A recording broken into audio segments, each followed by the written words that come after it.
सलाम एवरीवन। मैं हूं आपका होस्ट डॉक्टर बशीर गिल आसिम और मेरे साथ है जनाब पास्टर हबीब तिता साहिब यूएसए से।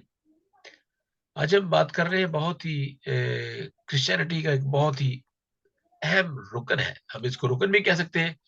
एक आम अहम पहलू है क्रिश्चियनिटी का, एक पिलर ऑफ क्रिश्चियनिटी। ये भी एक बहुत बड़ा सेंटर है और इसके ऊपर हमारी सारी नजरें लगी हुई है और इसी के ऊपर ही बेस करती है सारी क्रिश्चियनिटी। अगर ये निकाल दें क्रॉस को, यीशु मसीह की स्लीब को क्रिश्चियनिटी से बाहर निकाल दें, तो फिर क्रिश्चियनिटी जो है वो कुछ भी नहीं है उसके पास। क्रिश्चियनिटी के पास या हमारा खुदा के साथ राब्ता खत्म हो जाता है और स्लीब ही है जिससे हमारा राब्ता कायम होता है। पहला ग्रंथियो उसका पहला बाब 18वीं आयत है, क्योंकि स्लीब का पैगाम हलाक होने वालों के नजदीक तो बेवकूफी है, मगर हम निजात पाने वालों के नजदीक खुदा की कुदरत है। खुदा उनके पाकलाम के पढ़े और सुने जाने पर हम हमारे सबकी खताएं बख्शी जाए। तो पहला जो नुक्ता यही है इसके अंदर कि क्या है पैगाम जो है स्लीब का पैगाम। बज़ाहिर तो हलाकत नजर आती है, लेकिन हमारे लिए जिन्होंने ईमान लाए हैं उनके लिए जिंदगी है, उनके लिए अब्दियत है, उनके लिए आराम है, उनके लिए सुकून है, उनके लिए खुशी है और उनके लिए आजादी है। कहां से आजादी? गुनाहों से आजादी, परेशानियों से आजादी। तो बस साहब बहुत शुक्रिया सर, आप तशरीफ लाए। आज हमारा ये जो प्रोग्राम है, ये हमारा एक चैनल है the connection, divine connection official के ऊपर हम बातचीत कर रहे हैं। हम इसको डेवलप करना चाहते हैं और मेरे दोस्त जितने भी देख रहे हैं हमारे इस द डिवाइन कनेक्शन ऑफिशियल को जरूर सब्सक्राइब कीजिए, वॉच कीजिए और हमें अपनी आरा से, अपने कमेंट से जरूर नवाजिए ताकि हम इसको बेहतर कर सके। हमारा मकसद इसके जरिए है कि हम एवेंजलाइज कर सके। We just want to evangelize the world and we want to tell the world that what we believe. The great commission is based on our this organization, the Divine Correction Official UK। तो इसके ऊपर बातचीत करेंगे। बस अब ये जो हमारा जो पहला सवाल है कि यीशु मसीह की सलीब खुदा की कुदरत है। ये बहुत से अहम बातें हैं कि ये खुदा की कुदरत कैसे है और खुदा की कुदरत को हम कैसे हासिल कर सकते हैं और कौन से लोग हैं जो खुदा की कुदरत से दूर हैं। ये हम मुख्तलिफ पहलुओं पर बातचीत करेंगे। तो once again thank you so much. और जितने भी देख रहे हैं फेसबुक के ऊपर, हमारे इस लिंक को शेयर कीजिए और मैं दुआ भी करता हूँ उन तमाम बहन भाइयों के लिए जो हॉस्पिटल में है। उनके लिए हम खुदा का पाकरू मांगते हैं, खुदा की हीलिंग पावर मांगते हैं ताकि खुदा ऐसे काम कर सकता है जो मेरा ख्याल इंसान की अकल से बालातर होती है, जो इंसान सोच नहीं सकता। खुदा मौजूदात का खुदा है, खुदा ऐसे कुदरत वाले काम करता है। आज हम जो भी आज बीमार है, आईसीयू में है, खासतौर पर मैं उन तमाम लोगों को खुदावंद के बेटे का लहू लगाता हूँ। खुदावंद उनको उठा खड़ा करे, हैरान कर दे उन डॉक्टर्स को। खुदावंद तू जो भला है और तेरी शफकत, तेरी रहमत जो है वो बेकरार है, उसकी कोई हद नहीं है। तू रहम करता है तो बहुत रहम करता है, तू रहीम है क्योंकि तेरा तेरा जो खासा है, जो तेरा कैरेक्टरिस्टिक है वो रहम करना ही है। तू रहम फरमा। आज हम अपनी बहन को जो आज हॉस्पिटल में है, मैं उनको खुदावंद तेरे पाक हाथों में देता हूँ। वो शिफा वाले हाथ, वो ताकतवर हाथ जो हर एक कुलजम को दो हिस्से कर सकते हैं। तो शिफा देने पर कादिर है खुदा। तो उस खानदान को बड़ी बरकत है, बच्चों के साथ हो। तो इसलिए कि लोग आज आज हमारे साथ हैं, जितने लोग भी हैं जिनकी बहन भाई है, जिनके अजीजों कारब अगर किसी वजह से हॉस्पिटल में है तो उनके लिए हम दुआ करेंगे। तो क्योंकि आज स्लीप का पैगाम है और आज इसमें कुदरत का काम हो रहा है। आज शिफा मिलेगी और आपको शिफा मिलेगी, आपको रूहानी शिफा भी मिलेगी और जिस्मानी शिफा भी मिलेगी। Thank you so much doctor साहब, बहुत शुक्रिया। तो ये पहला सवाल है, ये सलीब है क्या बेसिकली। तो सलीब क्या है, क्रिश्चियनिटी में इसकी अहमियत क्यों इतनी है? जी थैंक यू डॉक्टर साहब, आपने ये मौका दिया और हम इस प्रोग्राम को आज कर रहे हैं कि सलीब जो है वो खुदा की कुदरत है। जी। पहली बात, खुदा की कुदरत क्यों है? क्योंकि खुदा खुद कुदरत है। 24वीं आयत में लिखा हुआ है कि लेकिन जो बुलाए हुए हैं, यहूदी हो या यूनानी, उनके नजदीक मसीह खुदा की कुदरत और खुदा की हिकमत है। खुदा की कुदरत है और खुदा की हिकमत है। जैसे कि आपने पढ़ा कि दो क्लासेस हैं, यहाँ पे दो किस्म के लोग बताए गए हैं इस कुदरत को पाने के लिए। पहला, एक तो वो लोग हैं जो पैरिशिंग है, जो हलाक हो रहे हैं, जी। और दूसरे वो लोग बताए गए हैं जिनको इस खुदा की कुदरत के वसीला से निजात मिली है, जो ईमान लाते हैं, जो खुदावंद यीशु मसीह के ऊपर ईमान लाकर उसका यकीन करते हैं। अब सलीब का मतलब क्या है? सलीब का मतलब मौत है। सलीब का मतलब मौत है। जब हम हिस्टोरिकली भी इस बात को देखते हैं तो 6th सेंचुरी से लेकर 4th AD तक सलीब जो थी ये एक इंस्ट्रूमेंट था एक्सिक्यूशन का, यानी कि एक बहुत ही आहिस्ता, जिसके ऊपर क्रिमिनल्स जो होते थे वो बड़ी तकलीफ में और उनको बहुत धीरे से मौत आती थी। लेकिन खुदावंद यीशु मसीह की मौत सूली के ऊपर सलीब के मतलब को बिल्कुल फर्क कर दिया। खुदावंद यीशु मसीह की मौत ने जो सलीब पर हुई, सलीब के मतलब को बिल्कुल फर्क कर दिया, जिसने खुदा के करदार को अयां किया कि खुदा जो है वो खोए हुए गुनहगारों से मोहब्बत करता है। और दूसरी बात, खुदा का जो जस्टिस है वो बिल्कुल कामिल है। क्योंकि दो बातें हैं। पहली बात तो ये कि खुदा जो है वो पाक खुदा है, और दूसरी बात, खुदा जो है वो रहीम खुदा है। जैसे कि आप शुरू में ज़बूर 136 को कोट कर रहे थे और उसकी 23वीं आयत मेरे जहन में आई, जिसमें लिखा है कि खुदावंद का शुक्र करो क्योंकि वो भला है और उसकी शफकत अब्दी है, जो हमारी पस्ती में हमें याद करता है, जो बड़े बड़े काम करता है। सो खुदा खुदा सिर्फ अपनी होलीनेस और अपने रहम की परफेक्ट उसको बैलेंस रख सकता है, क्योंकि खुदा की होलीनेस जो है वो गुनाह के खिलाफ जस्टिस को पुकारती है, और खुदा का रहम जो है वो गुनाह के खिलाफ रहम को पुकारता है। इसीलिए ये पैगाम जो सलीब का है, ये खुदा यीशु मसीह के मरने के बाद बिल्कुल तब्दील हो जाता है। हमें बताया गया है कि सलीब का पैगाम गुनाह और मौत के ऊपर फतेह का पैगाम है।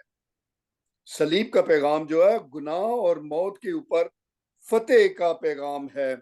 खुदावंद यीशु मसीह ने इसी पैगाम के वसीला से जो ईमान लाते हैं उनके गुनाहों की कीमत को चुकाया है।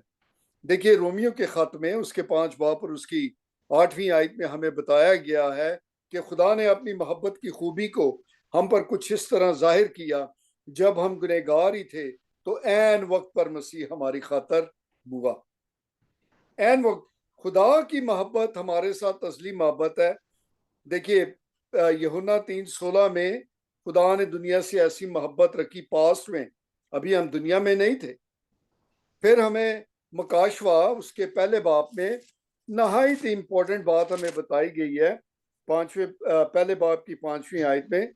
और यीशु मसीह की तरफ से जो सच्चा गवाह, मुर्दों में से जी उठने वालों में पिलोठा और दुनिया के बादशाहों के ऊपर हाकिम है, तुम्हें फजल और इत्मीनान हासिल होता रहे, जो हमसे मोहब्बत रखता है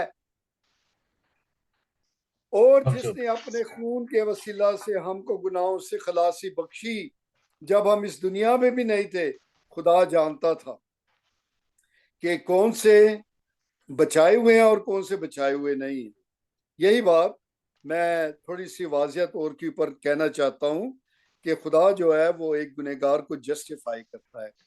सलीब के पैगाम से खुदा गुनहगार को जस्टिफाई करता है। खुदावंद कैसे जस्टिफाई करता है एक गुनहगार को? रोमियो के खत उसके 8 बाब में और उसकी 29वीं आयत में बताया गया है, जिसको उसने जाना और उनको मुकर्रर भी किया ताकि उसके बेटे के हम शक्ल हों, और वो बहुत से भाइयों में पिलोटा ठहरे। जिनको मुकर्रर किया उनको बुलाया भी, जिनको बुलाया उनको रासबाज भी ठहराया, और जिनको रासबाज ठहराया उनको जलाल भी बख्शेगा। तो सलीब का पैगाम जो है ये सेंट्रल पैगाम है हमारे ईमान का। सलीब का पैगाम जो है ये खुदा जो है खुदावंद यीशु मसीह अपनी मौत के वसीला से खुदा के साथ हमारा मेल मिलाप करवा देता है। ये सिर्फ सलीब के पैगाम से मुमकिन हुआ है। सलीब का पैगाम जो है ये हमारी निजात का पैगाम है, क्योंकि खुदावंद यीशु मसीह ने हमारे गुनाहों के लिए कुर्बान होकर गुनाह और मौत के ऊपर फतेह पाई। Thank you so much. बस अब जो मैं देख रहा हूं कि ये सलीब का पैगाम, कुदरत का पैगाम, मोहब्बत का पैगाम, मिलाप का पैगाम है। ये वो पैगाम जो निजात का पैगाम है, फरहत बख्शता है। तो पहला जो है द पावर ऑफ क्रॉस, अभी अभी बात करेंगे। The cross has the power. What power does the cross of Jesus Christ has? Number 1, it destroys the power of Satan. पहली बात यह है कि ये शैतान की जो ताकत है इंसानों के ऊपर जो गलबा पाती है या इंसानों को बुरे रास्ते पर लाती है, उसकी पावर को तोड़ती है। क्योंकि ये एक एंटीडोट है, ये तरियाक है, ये एक रेमेडी है जो उस शैतान की और गुनाह की जो ताकत है, गुनाह की जो जहर है, उसके लिए एक तरियाक है ये खुदा की यीशु मसीह की सलीब, वो पावर जो इसके अंदर है। फिर हम जब एक आगे बात करते हैं तो जीतने की power, the resurrection, the power of his resurrection, ये पहली बात है।